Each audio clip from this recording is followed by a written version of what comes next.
Good morning students, کیسے ہیں آپ سب کو سینٹ جانس ہائی اسکول میں خوش آمدید۔ آج ہم جماعت نہم دہم کی اردو لازمی میں سبق اخلاق نبوی صلی اللہ علیہ وآلہ وسلم کے بارے میں پڑھیں گے، جس کے مصنف مولانا شبلی نعمانی ہیں۔ اس سبق کا حصہ اول، کسی بھی نثر میں مضامین کو سمجھنے کے لیے یہ جاننا ضروری ہے کہ مضمون کیا ہے۔ مضمون کی تعریف: مضمون نثر کی وہ صنف ہے جس میں کسی متعین موضوع پر اپنے خیالات اور جذبات و احساسات کا تحریری اظہار کیا جاتا ہے۔ مضمون کے لیے موضوع کی کوئی قید نہیں ہوتی۔ دنیا کے ہر معاملے، مسئلے یا موضوع پر مضمون لکھا جا سکتا ہے۔ مضمون کی ایک خاص ترتیب ہوتی ہے۔ نمبر 1، زیر بحث مسئلے کا تعارف۔ نمبر 2، حمایت یا مخالفت میں دلائل۔ نمبر 3، نتیجہ۔ ہر مضمون کے لیے نظم و ضبط، توازن اور تناسب ضروری ہے۔ اسی طرح کسی بھی سبق کو پڑھنے سے پہلے اس سبق کے مصنف کے حالات زندگی کے بارے میں جاننا ضروری ہے، اور کسی بھی مصنف کے حالات زندگی پڑھتے ہوئے ان نکات کو ذہن میں رکھیں۔ ابتدائی دور، جس میں پیدائش اور تعلیمی دور شامل ہے، ادبی خدمات اور کارنامے، اسلوب بیاں، تصانیف، وفات۔ مولانا شبلی نعمانی، جو کہ کسی بھی تعارف کے محتاج نہیں ہیں۔ مولانا شبلی نعمانی کی حالات زندگی۔ مولانا شبلی نعمانی 1857 میں اعظم گڑھ کے ایک گاؤں بندول میں پیدا ہوئے۔ آپ کے والد شیخ حبیب اللہ اعظم گڑھ میں وکیل تھے۔ علامہ شبلی نے ابتدائی تعلیم اعظم گڑھ میں مولوی شکر اللہ سے حاصل کی۔ عربی، فارسی، ادبیات کی تعلیم محمد فاروق صاحب سے غازی پور میں پائی۔ 1874 میں حرمین شریفین کا سفر کیا۔ واپس آنے کے بعد شعر و ادب سے دلچسپی پیدا ہو گئی۔ آپ کے والد نے آپ کو وکیل بنانا چاہا، مگر علامہ اس شعبے سے رغبت نہیں رکھتے تھے، اس لیے آپ نے وکالت چھوڑ دی۔ 1886 میں شبلی اور سر سید کی ملاقات علی گڑھ میں ہوئی۔ علی گڑھ قیام کے دوران شبلی نعمانی نے پروفیسر آرنلڈ سے فرانسیسی زبان سیکھی اور انہیں فارسی سکھائی۔ 1892 میں شبلی نے مسٹر آرنلڈ کے ساتھ قسطنطنیہ کا سفر کیا۔ 6 ماہ اسلامی ریاست کی سیاحت کی، مختلف عالموں سے ملے، کتب خانے دیکھے اور اپنی کتاب الفاروق کے لیے مواد تلاش کیا۔ آپ نے اردو ادب کے لیے بہت قابل قدر خدمات انجام دی، جنہیں فراموش نہیں کیا جا سکتا۔ 1913 میں اچانک بندوق چل جانے سے علامہ شبلی نعمانی کا پاؤں زخمی ہو گیا۔ ڈاکٹروں نے ٹانگ کاٹ دی۔ اس کے بعد علامہ شبلی اعظم گڑھ آ گئے، وہاں دارالمصنفین قائم کیا اور اس کے لیے اپنا کتب خانہ، باغ اور مکان وقف کر دیا۔ یہ ادارہ اسلام، اسلامیات اور ادبیات کے سلسلے میں آج بھی نمایاں ہیں۔ 18 نومبر 1914 کو 57 سال کی عمر میں وفات پائی۔ آپ کی مشہور کتابیں المامون، سیرت النعمان، الفاروق، سیرت النبی، شعر المعجم، علم الکلام، الغزالی ہیں۔ سیرت النبی علامہ شبلی کی آخری تصنیف ہے جو آپ کی وفات کے بعد شائع ہوئی۔ جی اسٹوڈنٹ، آج ہم اپنے سبق کا آغاز کریں گے اخلاق نبوی صلی اللہ علیہ وآلہ وسلم۔ حضرت خدیجۃ الکبریٰ رضی اللہ عنہا، جو نبوت سے پہلے اور نبوت کے بعد 25 برس تک آپ صلی اللہ علیہ وآلہ وسلم کی خدمت زوجیت میں رہی تھیں، زمانہ آغاز وحی میں آپ صلی اللہ علیہ وآلہ وسلم کو ان الفاظ میں تسلی دیتی تھیں: خدا کی قسم خدا آپ کو کبھی غمگین نہ کرے گا۔ آپ صلی اللہ علیہ وآلہ وسلم صلہ رحمی کرتے ہیں، مقروضوں کا بار اٹھاتے ہیں، غریبوں کی اعانت کرتے ہیں، مہمانوں کی ضیافت کرتے ہیں، حق کی حمایت کرتے ہیں، مصیبتوں میں لوگوں کے کام آتے ہیں۔ امہات المومنین میں حضرت عائشہ رضی اللہ عنہا نے بڑھ کر کسی نے آپ صلی اللہ علیہ وآلہ وسلم کے اوصاف تفصیل سے نہیں بیان کیے ہیں۔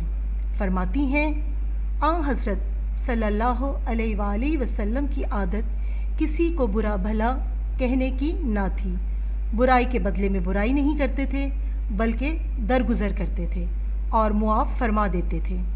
آپ صلی اللہ علیہ وآلہ وسلم نے کبھی کسی سے اپنے ذاتی معاملہ میں انتقام نہیں لیا۔ آپ صلی اللہ علیہ وآلہ وسلم نے کبھی کسی غلام، لونڈی، عورت، جانور کو اپنے ہاتھ سے نہیں مارا۔ آپ صلی اللہ علیہ وآلہ وسلم نے کسی کی درخواست رد نہیں فرمائی۔ آپ صلی اللہ علیہ وآلہ وسلم جب گھر کے اندر تشریف لاتے تو نہایت خنداں، ہنستے اور مسکراتے ہوئے دوستوں میں پاؤں پھیلا کر نہیں بیٹھتے تھے۔ باتیں ٹھہر ٹھہر کر اس طرح فرماتے تھے کہ کوئی یاد رکھنا چاہے تو رکھ لے۔ حضرت علی رضی اللہ عنہ جو حضرت صلی اللہ علیہ وآلہ وسلم کی تربیت یافتہ تھے اور آغاز نبوت سے آخر تک کم از کم 23 برس آپ صلی اللہ علیہ وآلہ وسلم کی خدمت اقدس میں رہے تھے۔ ایک دفعہ حضرت امام حسین رضی اللہ عنہ نے ان سے آپ صلی اللہ علیہ وآلہ وسلم کے اخلاق و عادات کی نسبت سوال کیا۔ فرمایا آپ خندہ جبین، نرم خو، مہربان طباع تھے، سخت مزاج اور تنگ دل نہ تھے، کوئی برا کلمہ منہ سے کبھی نہیں نکالتے تھے، عیب جو اور تنگیر نہ تھے۔ اپنے نفس سے 3 چیزیں آپ صلی اللہ علیہ وآلہ وسلم نے بالکل دور کر دی تھیں: بحث و مباحثہ، ضرورت سے زیادہ بات کرنا اور جو بات مطلب کی نہ ہو اس میں پڑنا۔ دوسروں کے متعلق بھی 3 باتوں سے پرہیز کرتے تھے: کسی کو برا نہیں کہتے تھے، کسی کی عیب گیری نہیں کرتے تھے، کسی کے اندرونی حالات کی ٹو میں نہیں رہتے تھے، وہی باتیں کرتے تھے جن سے کوئی مفید نتیجہ نکل سکتا تھا۔ کوئی دوسرا بات کرتا تو جب تک وہ بات ختم نہ کر لیتا چپ سنا کرتے۔ دوسروں کے منہ سے اپنی تعریف سننا پسند نہیں کرتے تھے۔ نہایت فیاض، نہایت راست گو، نہایت نرم طبع اور نہایت خوش صحبت تھے۔ اگر کوئی دفعتاً آپ صلی اللہ علیہ وآلہ وسلم کو دیکھتا تو مرعوب ہو جاتا۔ آپ جیسے جیسے آشنا ہوتا جاتا آپ صلی اللہ علیہ وسلم سے محبت کرنے لگتا۔ ہند بن ابی حالہ رضی اللہ عنہ جو گویا حضرت صلی اللہ علیہ وآلہ وسلم کے آغوش پروردہ تھے، وہ بیان کرتے ہیں کہ آپ صلی اللہ علیہ وآلہ وسلم نرم خو تھے، سخت مزاج نہ تھے، کسی کی توہین روا نہ رکھتے تھے، چھوٹی چھوٹی باتوں پر اظہار تشکر فرماتے تھے، کھانا جس قسم کا سامنے آتا تناول فرماتے اور اس کو برا بھلا نہ کہتے۔ مولانا شبلی نعمانی نے سبق اخلاق نبوی صلی اللہ علیہ وآلہ وسلم میں بہت ہی عمدہ الفاظ کا استعمال کرتے ہوئے کچھ اس طرح حضور صلی اللہ علیہ وسلم کے اخلاق کے بارے میں فرمایا ہے: آپ مقروضوں کا بوجھ اٹھاتے، غریبوں اور مصیبت زدوں کی مدد کرتے ہیں، کسی کو برا بھلا نہ کہتے، برائی کے بدلے برائی نہ کرتے بلکہ معاف کر دیتے تھے۔ آپ صلی اللہ علیہ وآلہ وسلم اپنے ذاتی معاملات میں کبھی انتقام نہیں لیتے تھے، کسی پر ہاتھ نہ اٹھاتے تھے، کسی کی درخواست رد نہ کرتے تھے، ہنستے مسکراتے گھر میں داخل ہوتے تھے، پاؤں پھیلا کر نہیں بیٹھتے تھے اور ٹھہر ٹھہر کر باتیں کرتے تھے۔ اور اس کے علاوہ بھی شبلی نعمانی نے سیرت النبی سے ماخوذ اس سبق میں بہت ہی خوبصورت انداز میں تعریفی کلمات بیان کیے ہیں کہ آپ صلی اللہ علیہ وآلہ وسلم جو بھی بات کرتے وہ ہمیشہ اس طریقے سے کرتے جب تک کہ دوسرا بات ختم نہ کر لیتا اور اس وقت تک خاموشی سے سنتے رہتے. اپنی تعریف سننا پسند نہ کرتے، فیاض اور سچے تھے. ابو شعیب رضی اللہ تعالیٰ عنہ کی درخواست پر ان کے گھر کھانے کی دعوت قبول کی اور ان کی اجازت سے راہ سے ایک شخص کو بھی ساتھ لے لیا. کسی کی بات پسند نہ آتی تو اس کے سامنے اس کا ذکر نہ کرتے. اور اس کے علاوہ بھی کئی ایسے جملے ہیں جس کے بنا پر اس سبق کا اختتام ہوتا ہے، جو کہ آپ صفحہ نمبر 12، 13 اور 14 پر ملاحظہ فرما سکتے ہیں. الفاظ معنی: اخلاقی نبوی صلی اللہ علیہ وآلہ وسلم، آنت مدد، اذن مانگا، اجازت مانگی، اوصاف خوبیاں وصف کی جمع، احکام ہدایات حکم کی جمع، اظہار تشکر شکریہ ادا کرنا حضرت حضور پاک پر بطور تعظیم ہے. برا کلمہ بری بات، بلند پایا اعلیٰ مقام، بینائی نظر، بے باکی بے خوفی، با نفس نفیس، بذات خود، باریابی خدمت میں حاضری، پروردہ پلا ہوا، پیش دستی پہل کرنا، تنگیر زیادتی یا سختی کرنے والا، تناول کھانا کھانا، تصنیفی زندگی کا وہ حصہ جس میں انسان لکھتا پڑھتا ہے، تنگ دل برا ماننے والا، تنگیر ستانے والا، تامل ہچکچاہٹ، تناول کرنا کھانا کھانا، ٹو کھوج یا تلاش، خوش صحبت وہ شخص جس کی باتوں میں جی لگے، خطاب تعریفی لقب جو حکومت کسی شخص کو اس کی خدمت کے نتیجے میں عطا کرتی ہے، خندہ جبیں، ہنس مکھ، خاطر شکنی دل توڑنا، درگزر معاف کرنا، دریافت پوچھنا، دستور رواج، دفتن اچانک، رضی اللہ تعالیٰ عنہ